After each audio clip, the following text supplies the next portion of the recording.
Madame la Présidente, honorables députés, Monsieur le ministre des Finances et du Budget, Madame la ministre secrétaire d'État, chers collaborateurs, c'est un énorme plaisir pour moi de venir devant cette auguste assemblée pour échanger avec vous, les honorables députés, sur le budget 2026 du ministère de l'Enseignement supérieur, de la Recherche et de l'Innovation,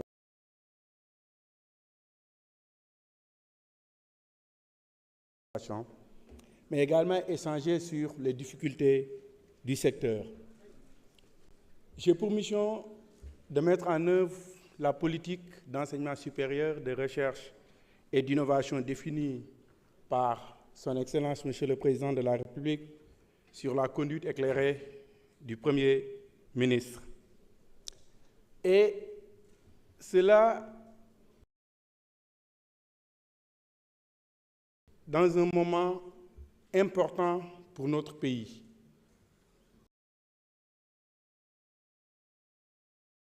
Avec l'agenda national de transformation, qui est une vision ambitieuse d'un Sénégal souverain, juste et prospère, mais adossé à un capital humain de qualité et une économie compétitive, inclusive et résiliente. Et on ne peut pas parler de capital humain, d'économie compétitive, sans parler de l'enseignement supérieur, de la recherche et de l'innovation. Et je vais commencer par la question sur le climat social, les grèves. Mais avant, je voudrais préciser que le triptyque dialogue, concertation, consultation ont été le socle de mon action depuis mon arrivée à la tête de ce département. Et j'ai déjà reçu toutes les composantes de l'université, parce que quand on parle d'université, il y a principalement 3 composantes: le personnel d'enseignement et de recherche, le personnel administratif, technique et de services, et les étudiants. Et j'ai reçu toutes ces composantes de l'université pour stabiliser le climat social, renforcer le dialogue permanent et pour un traitement transparent aussi des questions sociales. Et pour revenir un peu aux questions qui m'ont été posées, la quasi-totalité des députés ont posé une question sur les bourses. Je peux citer Fatou Diop Cissé, Amadou Diallo, Ndeye Fatou Mané, Amidia, Abdoumbo, Nafi Diallo, Ndeye Marie Sané, Fodé Mané, Aliou Ndaw, Ibrahima Mbeng, Assoumana, Yassine Samb et tant d'autres ont posé des questions relatives aux bourses. Mais je commencerai par la première question sur les bourses étrangères, une question qui a été posée par 3 députés, l'honorable Fatou Diop Cissé, Amadou Diallo et Samba Diouf. Je dois préciser que l'État du Sénégal a consacré cette année 8,6 milliards de francs CFA pour les bourses étrangères. En 2024, quand on est arrivé, c'était à 7,5 milliards de francs CFA, soit une hausse de 1,1 milliard de francs CFA. Mais ce n'est jamais suffisant. Une bourse n'est jamais suffisante. Et les étudiants en France, Madame Cissé l'a dit, sont confrontés à d'énormes problèmes liés à la modicité de la bourse, mais aux frais d'inscription qui sont élevés pour les étrangers, et la fin de l'aide au logement pour étudiants étrangers. Et là, je dois préciser que, en ce qui concerne l'augmentation du coût des inscriptions, c'est une question de souveraineté. Nous, on ne peut pas faire grand-chose si la France décide d'augmenter le coût des inscriptions de ses étudiants. Et pour revenir un peu sur le cas global de l'UCAD, certains députés sont revenus sur la comparaison Je vais essayer de parler wolof parce que la majeure partie des questions sont en wolof. Pour ñëw ci problème mu bourse yi en tant que tel je dois préciser que budget bi ñuy voté nii 45% du budget ci œuvre sociale la jëm c'est-à-dire près de la moitié du budget ci social la jëm loolu day wone que ne état Sénégal day def effort yu bëri ci social et problème mu bourse yi mën naa ne mu ngi démarré en 2000 figurez-vous bien que jusqu'en 2000 dans l'ensemble du pays 3547 boursiers lañ amoon aujourd'hui nous sommes à 157 860 cela veut dire qu'en 20 ans c'est vrai en 20 ans la population du Sénégal en 25 ans je veux dire tous les 25 ans la population double donc la population du Sénégal est passée du simple au double. Au même moment, le nombre de boursiers a été multiplié par 44,5 fois. Cela veut dire que le Sénégal fait énormément d'efforts en matière de bourse. Et il y a 5 types de bourses. Il y a les bourses d'excellence qui sont attribuées aux étudiants qui ont la mention très bien ou bien. Les bourses pédagogiques, c'est ce qui est plus nombreux, ce qu'on voit le plus, presque 70% des bourses. Les bourses sociales, les bourses de mobilité pour ceux qui vont à l'étranger, les bourses de coopération et les aides d'État. Mais, conformément à la réglementation, l'attribution ou le renouvellement de bourses sont subordonnés à l'inscription effective de l'étudiant dans son établissement. Et loolu mu may indi ci kaawu UCAD damay dégg ñu naan retard de paiement. Je suis formel, il n'y a pas de retard de paiement. Retard de paiement mu ngi doon am à partir du 5 décembre. Et la bonne nouvelle, c'est que le ministère des Finances a diligenté le paiement. Et Inch'Allah, demain ou après-demain, étudiants yi dinañ jot seeni bourse. Mais pour revenir ci kaaw UCAD, parce que am na des informations bu bëri bu ci am. Revendication étudiants UCAD yi dañu ne ñoom dañoo bëgg ñu fay leen année bi passée mooy li ñuy wax année universitaire 24-25 fay leen ko de octobre 2024 à septembre 2025 jox leen trousseau muy un montant global de 515 000 par étudiant mais bu paree loolu ba pare état bi fayaat leen 2025-2026 le même montant muy 515 000 et loolu ñi mu concerné mooy les étudiants de master 1 parce que boo jëlee benn étudiant mu am licence inscriwul en master yéex a inscrire en master en 2024 mu am licence am mais yéex a inscrire en master parce que wax naa ko fii licence ak master 2 cycles différents la c'est 2 cycles différents mën nga am licence ñu bañ la jël master mën nga am licence yéex am inscription master am na ci ñoo xam ne dañuy am licence par exemple je donne un exemple en mars 2024 ngay lijjanti pour ñu jël les inscriptions en master parce que da ngay déposer ñu étudier ko recruter nga def entretien xale bi dem ba octobre je donne un exemple octobre 2024 ou novembre ñu jël ko master mu dem inscrire étudiant boobu dafa bëgg état bi fay ko toute l'année 2024-2025 alors que nekkul woon étudiant en réalité xëy na pratique bu fi yàgg am la mais nag dëgg fa yàlla ñun duñu xañ kenn loo war a yor loo war a am di nga ko am mais nag il faut une rationalisation des bourses te li tax ak mbir mi doy waar étudiant boobu tey ñun bu ñu ko fayee 24-25 bu ko direction des bourses fayee 2024-2025 2025-2026 muy def M1 première année état bi fayaat ko muy 2 ans ça veut dire kooku jeexal na ci bourse master parce que décret bi dafa leer licence étudiant bi am na droit am bourse 3 ans dégg naa fi ku fi wax léegi ne bu ñu eggee 3e année kenn du leen jox bourse loolu amut état bi li mu wax leer na dama lay jox bourse pour ñetti at en licence su fekkee ne da ngaa redoubler ma mayaat la beneen année muy 4 ans en master ñaari at nga am droit am bourse su fekkee ne da ngaa redoubler deuxième année bi mën naa la mayaat benn année yeneen pratique yu ñu ci def yépp xëy na état bi moo dawal yërmande mais loolu warul am te étudiants yi boo leen fayee 2024 2025 ñëw fayaat leen 2025 2026 directeur des bourses mu ngi nii nee na ma loolu man duma ko def ndax faute de gestion la man dañ ma daggal budget pour une année mënuma fay étudiant bi 2 fois dans le même exercice budgétaire su fi corps de contrôle ñëwee daf may épingler te yéen doo leen fa nekk bu may joxe ay réponses te loolu itam mënuma ci lu bëri donc mbir mi noonu la demee ñoom bu ñu leen ko defalee mooy li ma wax étudiant bi dañ koy fay 2 fois ci même exercice budgétaire bi et lan la leen direction des bourses wax ne leen yéen inscrire ngeen après année budgétaire parce que mbir mi yëpp li ko waral mooy bourse dañoo mas di réfléchir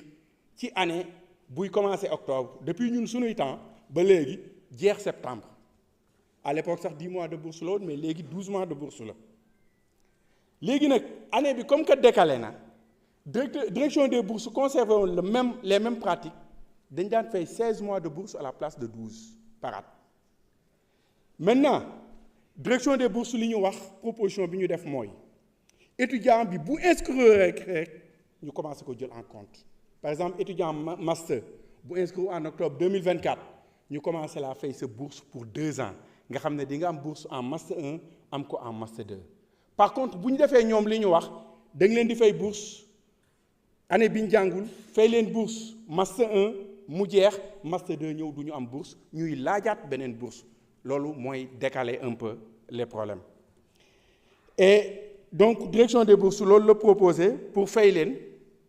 fi mu ne nii ci paiement bi étudiants yi mu concerne dinañ leen fay 115 000 mooy seen bourse octobre seen bourse novembre ak 35 000 francs trousseau et cas wu étudiant UGB yi beneen c'est différent ma préciser que ne aussi étudiant Dakar yi man recevoir naa leen waxtaan naa ak ñoom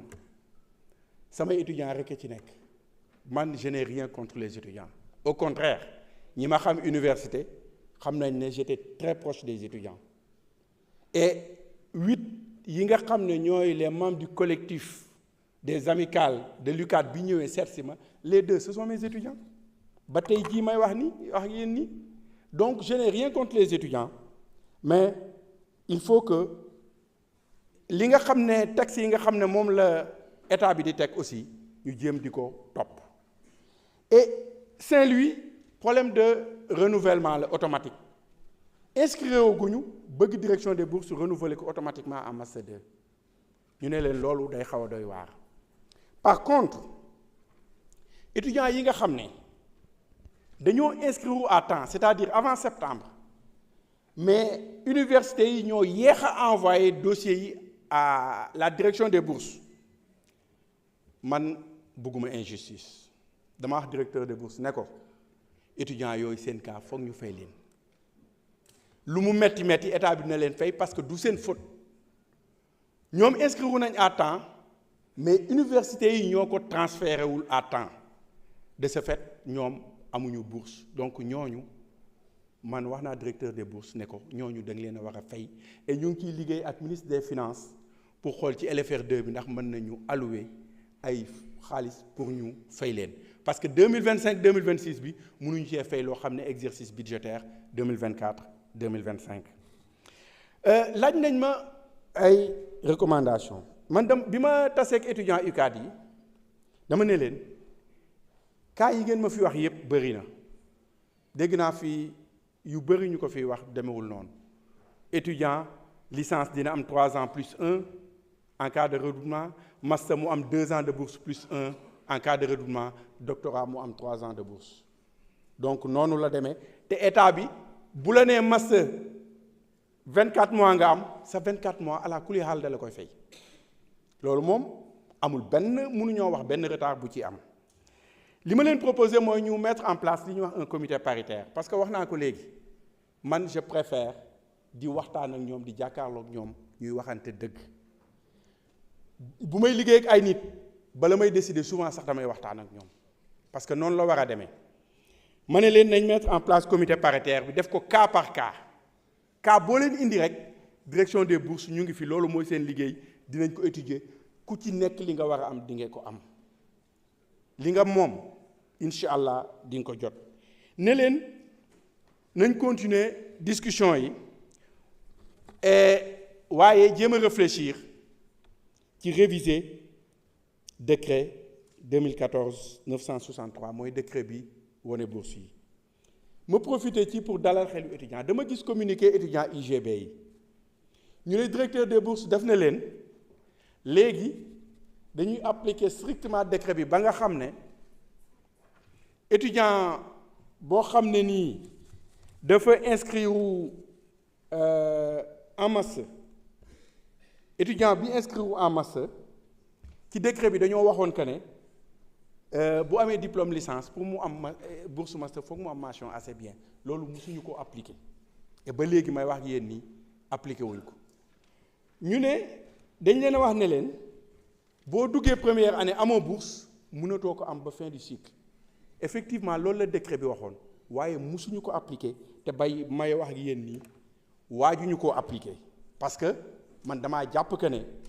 du mesure boo xam ne nii bu baax la li tax ma jàpp que ne du mesure bu baax mooy étudiant bu ñëwee première année amul bourse bu defee effort ba jàll deuxième année war nga ko mën a jox bourse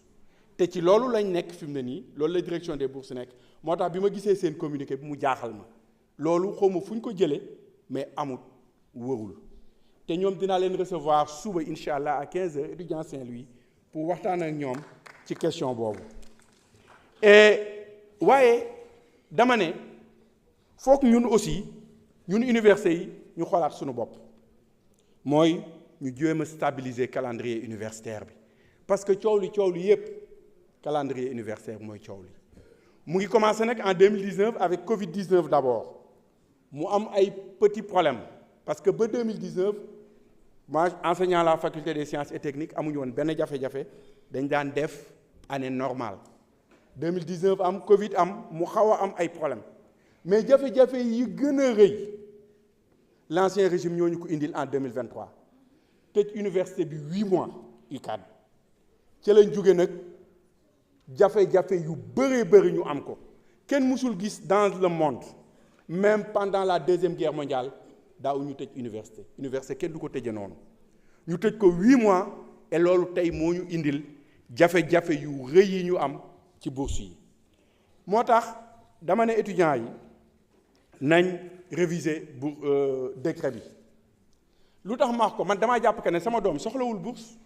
te système bi ni muy demee actuellement nii sama doom ak doomu ki dëkk Ngoundiane yem même traitement bi lañ leen di traité te c'est pas normal parce que 40 000 yi xale bi di am bourse quand même yàlla may na ma lu ma ko joxe te am na ñeneen ñoo xam ne nii ay ministres ay hauts fonctionnaires yoo xam ne mën nañ jël en charge seeni doom pour man jàpp naa ne war nañ leen war a génne ci fichier bourse bi moo tax ma ne leen nañ réfléchir waxtaanaat ci décret bi parce que loolu mooy tax ñu régler les problèmes définitivement di wax étudiants yi ne leen bourse man damaa jàpp que ne sax du dépense investissement la État du Sénégal li muy def ci bourse loolu dafa bëgg am des ressources humaines de qualité moo tax ma di leen demander solennellement à ce que ñu revoir seen position parce que dañuy wax ne en syndicalisme le jusqu'au boutisme ne mène nulle part da ngay nangu waxtaan nangul naa leen ñuy kaas seeni droit mais mënuma comprendre depuis mardi une semaine a ngi nii étudiants yi dañuy forcer restaurant yi di dugg di lekk sans fay alors que dañoo subventionné ticket bi à 100 francs man en 95 ba may def première année je payais 150 là où eux ils payent 100 francs ndekki ils payent 50 francs moi je payais 100 francs donc nañu xam ne état bu jëlee ay moyens subventionné ko gënuñu leen nekk ay patriotes dañoo war a xam ne dañoo war a fay ticket bi ñuy duggee restaurant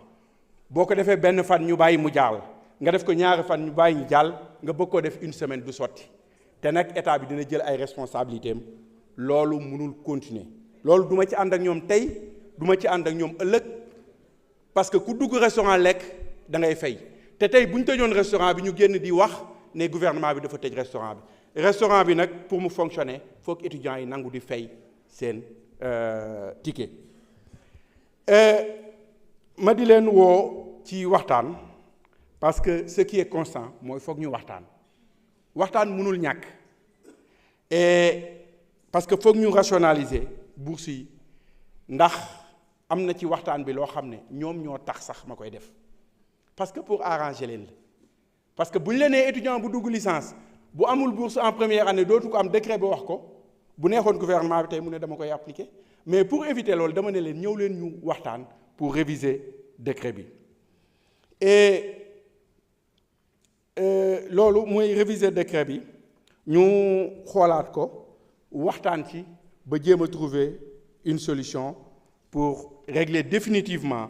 le problème des bourses wax naa ko léegi waa UGB dinaa leen recevoir demain incha allah ñoom aussi pour waxtaan ak ñoom jéem a régler les problèmes des bourses mais pour régler problème bourse yi wax naa leen léegi ne leen ñun université yi am nañ ci part de responsabilité moo tax ñu ne foog ñu digitaliser lu bëri pour éviter yenn problème yi ñu bëri wax nañ fi ne am na étudiants yoo xam ne da nga leen di jox bourse ñu dem à l'étranger du ñu ñibbisi lu am la pourtant bu ma leen liiralee décret bi article 7 dafa wax ne étudiant bi ngay jox bourse étrangère il doit donner un engagement à retourner sur le territoire national à l'issue des formations reçues loolu la décret bi wax de c'est le décret 2014-963 et étudiant bi buy dem bu amee bourse étrangère dafa war a jaar direction des bourses ñu jox ko autorisation de sortie mais malheureusement beaucoup ne le font pas entre les mailles des filets la ñuy jaar ñun dootuñu ci am sax suivi mais loolu moo war a am ku état bi jox bourse obligatoirement boo demee da ngaa war a ñibbisi mais musuñu ko nag appliquer loolu yëpp foog ñu waxtaan ci parce que man mënumaa comprendre quand même état bi di jël financement yenn yi di ko ci def ba pare ñooñu dem di liggéeyal yeneen réew donc digitalisation bi prévoir nañ ci budget 2026 bi digitalisation direction des bourses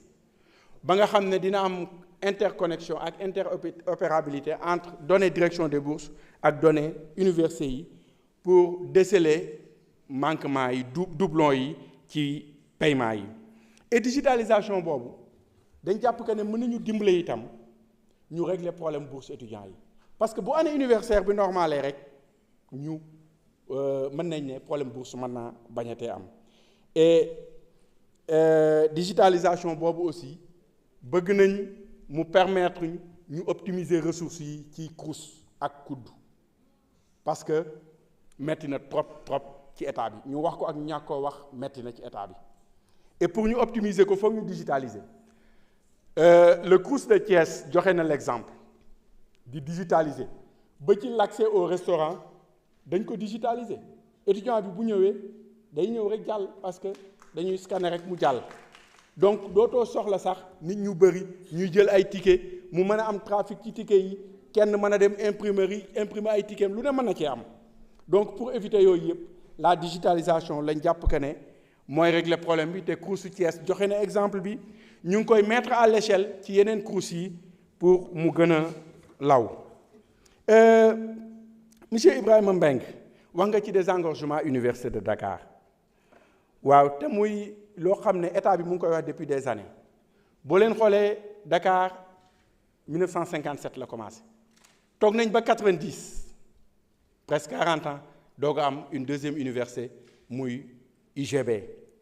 taxul UGB mën a permettre ñu désengorger Dakar en 2007 ma profité ci pour rectifier l'honorable député bi doon wax ne Macky Sall la créé ces universités c'est pas Macky Sall en 2007 nay leer les universités de deuxième génération Ablaye Wade moo leen créé mooy l'université Iba Der Thiam de Thiès mooy université Iba Der Thiam de Thiès mooy système bi moom defe naa gënoo leen ma koo xam nag déglu leen ma rek mooy université Iba Der Thiam de Thiès ak université Alioune Diop de Bambey ak université Assane Seck de Ziguinchor yéen a ngi wax te xamul leen parce que benn université moo mas a nekk CUR boo xamul da ngay laaj université Bambey kese moo mas a nekk CUR avant muy dem université tout Ziguinchor est né université Thiès est né université et Thiès université Thiès le socle moo nekkoon école polytechnique de Thiès ak école nationale supérieure d'agriculture donc boo xamul da ngay laaj pour revenir ci calendrier universitaire bi l'honorable député Fodé Mané wax na ko calendrier universitaire bi wax naa ko la normalisation du calendrier universitaire et académique moo nekk ñun li nga xam ne ci la ñuy bëgg a jublu pour résorber le gap université yi actuellement ñu ngi ci commencé nañ di jël ay initiatives pour revenir à une année normale et dans beaucoup de facultés tey en 2026 octobre 2026 dinañ mën a revenir à une année normale ñeneen ñi ci des dinañ xeex pour que 2027 ñu mën a revenir à une année normale mais loolu foog étudiants yi jàppale ñu ci parce que université 3 composantes dafa nekk étudiants yi enseignants yi ak PATS yi foog ñëpp jàpp ci pour ñu revenir à une année normale. Honorable député Marie-Ange boulangerie yi nga wax commencé na déjà parce que à l'UCAD restaurant self ak restaurant defe naa self ak restaurant central ils ont leur propre boulangerie et à Ziguinchor aussi je crois que c'est le cas et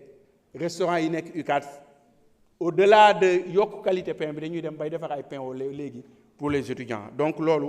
ñu ngi ciy avancé et di wax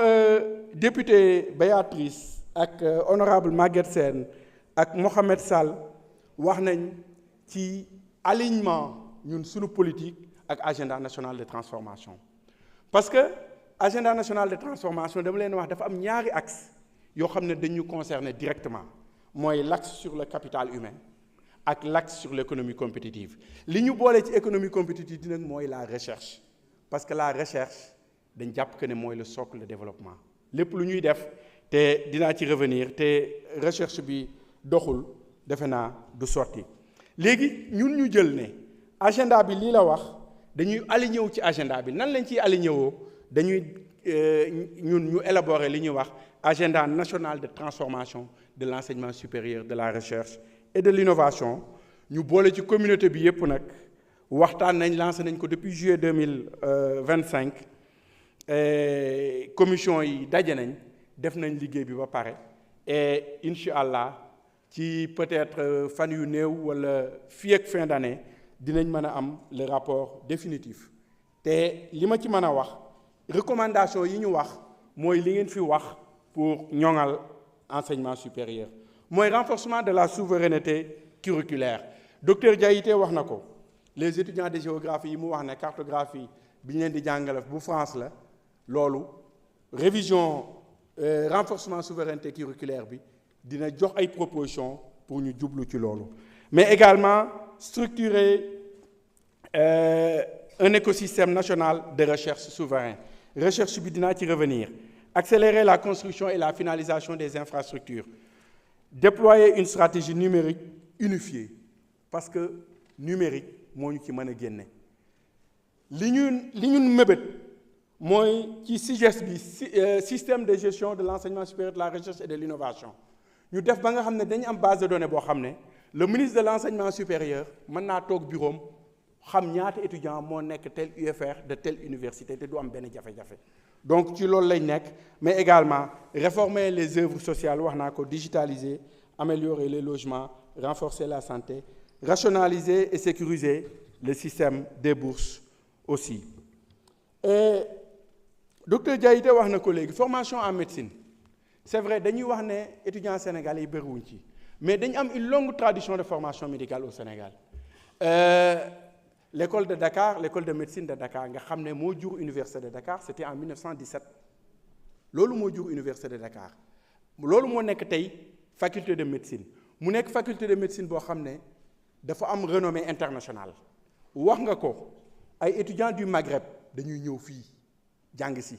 bu ñu paree dem seen dëkk dañ leen fay fekk pour di faju ci ñoom.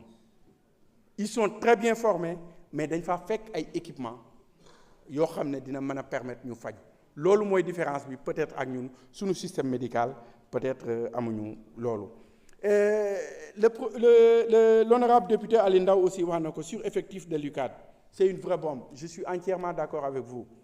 man bu ñu mënee ab chambre 15 étudiants damay yéemu parce que période bi ñu nekk université honorable Mbaye Dione wax na ko ñaar lañ daan nekk par chambre. man nekk naa université sama rakk di ñibbi Grand Yoff mënuma koo clandoter léegi da ngay dugg ci mu nekk fekk fa 15 personnes. loolu c'est un héritage du loo xam ne nii dañ ko fekk jublu mooy jéem a réglementer les choses. et le directeur du COUD mu may dégg nee naa ko xawma lan waaye pavillon yu bees benn lal nga jox ko ñaari étudiant loolu warul am te daf fi daan am. boo amee benn chambre boo xam ne juróomi lal a fa nekk nga ne lal bu ne dama koy jox ñaari nit ça veut dire jox nga ko 10 personnes ces 10 personnes ku ne clandoté kenn ça veut dire 20 personnes dinañ nekk ci néeg bi. donc loolu lañ ne dafa war a jeex en tout cas pour pavillon yu bees yi nous veillerons à ce que un lit un étudiant. Par rapport ak infrastructure yi c'est vrai bëri na infrastructure nag lépp lu nekkoon infrastructure dañ ko jël yóbbu ko au ministère des infrastructures mais terewul dañuy liggéey ensemble. et bi ñuy def conseil interministériel la directive 3 def nañu woon ministre de l'enseignement supérieur de la recherche et de l'innovation ministre des finances et du budget ak ministre des infrastructures nañ lëkkaloo liggéey ensemble xool nu ñuy def pour terminer les infrastructures parce que chantier yi bëri na. am na yoo xam ne aussi war nañ ko relancer yoo xam ne yu bees la programme bu bees la pour construire 143 nouveaux bâtiments et la réhabilitation de 19 bâtiments pour 45 milliards. loolu projet gouvernement bi la ñun ñoo ko lancé pour gën a ñoŋal infrastructure yi ci université yi. am na ku fi wax itam âge recrutement des enseignants waxoon naa ko en commission. Question la bu ma xaw a xam parce que je me rappelle dernière commission de recrutement bu département de biologie végétale man maa ko jiite woon. Monsieur le ministre, veuillez conclure et procéder à répondre par écrit après. des na question yu bëree bëri. jeexal nga sa 30 minutes de. soo ñu mënee joxaat 10 minutes ñu jéem a résumé. mais question yi dafa bëri parce que boo amee 63 intervenants. Il y a les collègues, le ministre des Finances qui va répondre et nous attendons aussi le ministre des Transports. Bon, donc je vous donne 5 minutes, monsieur le ministre. Merci pour 5 minutes yi. Pour Université Sénégal Oriental ñëw na fi lu bëri. Université Sénégal Oriental ñëw na fi lu bëri. C'est vrai, Université Sénégal Oriental. Délai contractuel de livraison yi fin 2026 la waaye comme ni ngeen ko xamee les constructions dépendretul ci ñun mais dinañ def suivi avec le ministère concerné. Au rythme des travaux yaakaar nañ ne dina pare waaye nag foog ma préciser bu parewul du tijji de bu parewul bu infrastructure yi parewul du tijji parce que problème yu bëri yu ñu am. C'est parce que dañ doon créer ay université sans aucune infrastructure. Université Sine Saloum El Hadj Ibrahima Niass dañ ko tijji te amul benn salle de classe loolu moo ñu waral jafe-jafe yu bëri yi ñu am tey jafe-jafe yi université de Bambey am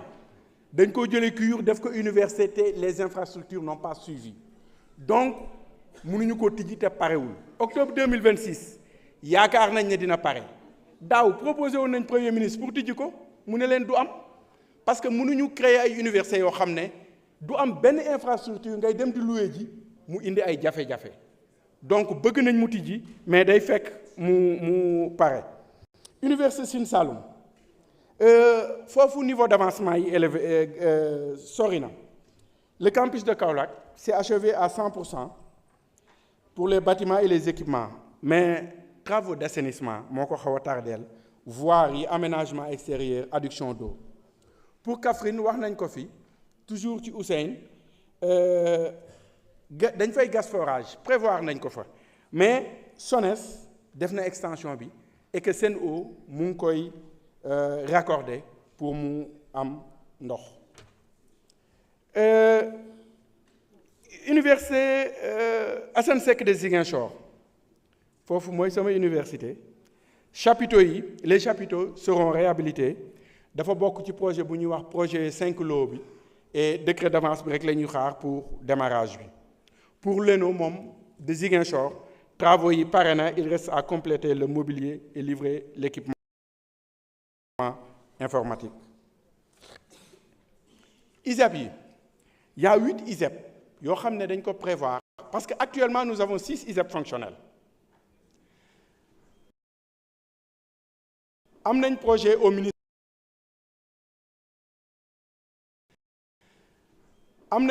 au ministère de l'enseignement supérieur de la recherche boo xam ne am na 8 ISEP benn ci région yi lañ koy def mooy région de Kolda, mais ça ne veut pas dire que Kolda la région yi laa wax Kolda, Kaffrine, Tamba, Sédhiou ak Louga, mais bu Louga bi moom c'est sûr Daara la nekk.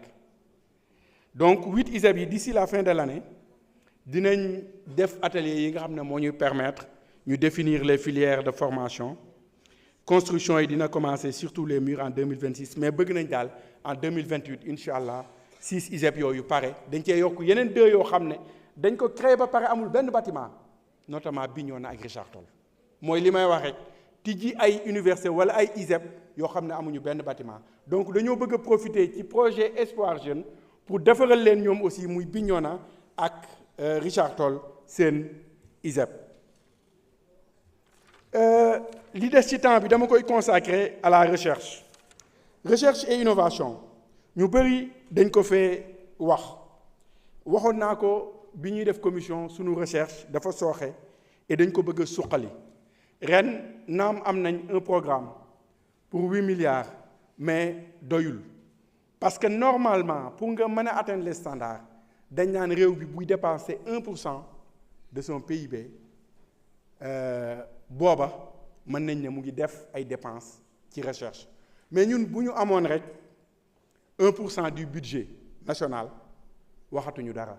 parce que nous sommes à 7 000 milliards bu ñu amoon 70 milliards pour la recherche yaakaar naa ne li ñu war a def dinañ ko def te recherche boobu ANTESRI bi agenda national de transformation de l'enseignement supérieur de la recherche et de l'innovation liggéey na ci ba dañuy mettre en place un conseil national de la recherche et de l'innovation et dinañ créer également le fonds national pour le développement de la recherche et de l'innovation te ñu tudde ko FNDRI.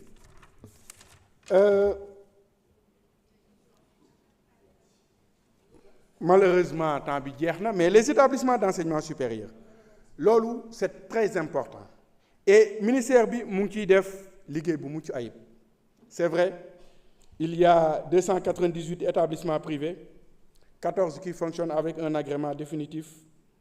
et qui doivent se présenter à l'habilitation institutionnelle. Parce que bu njëkk dañ daan am agrément définitif ak agrément provisoire ak agrément définitif léegi da ngay def habilitation institutionnelle ci ngay amee habilitation à délivrer des diplômes mais également ci ginnaaw nga jaar def li ñuy wax accréditation des diplômes. Je suis désolé. Merci beaucoup, monsieur le ministre. Merci. Merci beaucoup. Monsieur le ministre des Finances et du Budget, vous avez la parole pour 10 minutes.